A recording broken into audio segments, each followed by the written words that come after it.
day, and I'm happy that I won today. The competition today was kind of tough because of the fog, and people are not even able to see in front, so it was kind of hard, but I still got a good score. Tend County ma Kisumu kotelegi kod jalup Governor Matthew Zowili odiechieng' ma kawuono yango team mar yawuoyi kod nyiri manitiere bwo higni 19 mong'ere kaka The Eagles team kaka achiel kuom timbe 16 mawuok e alwora ma North Nyanza mano moting'o Siaya kod Migori mabiro piem e tuke mag Talanta Hela e boma ma Kisumu.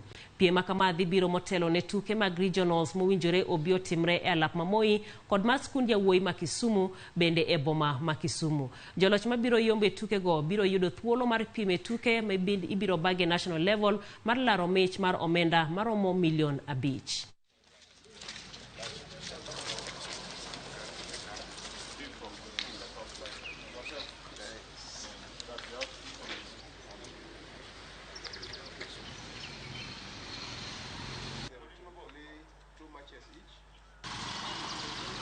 Wabiro ka mondo mi wachaka yanga kata mondo mi wa flag off team marwa mar under 19 ma koro dhi represent county ma Kisumu e North Nyanza ma wanie gi jo Siaya to gi jo Oimore to gi jo Migori. Kwa seloyo ka to wadhi gocho e national level.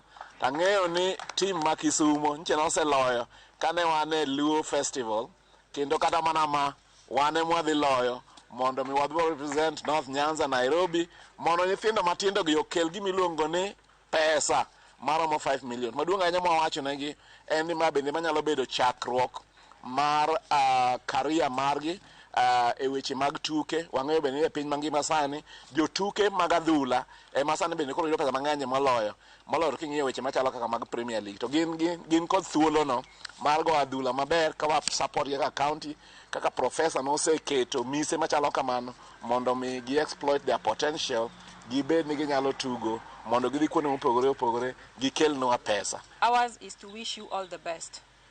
And remember that all the teams for Nyanza North is playing here in Kisumu.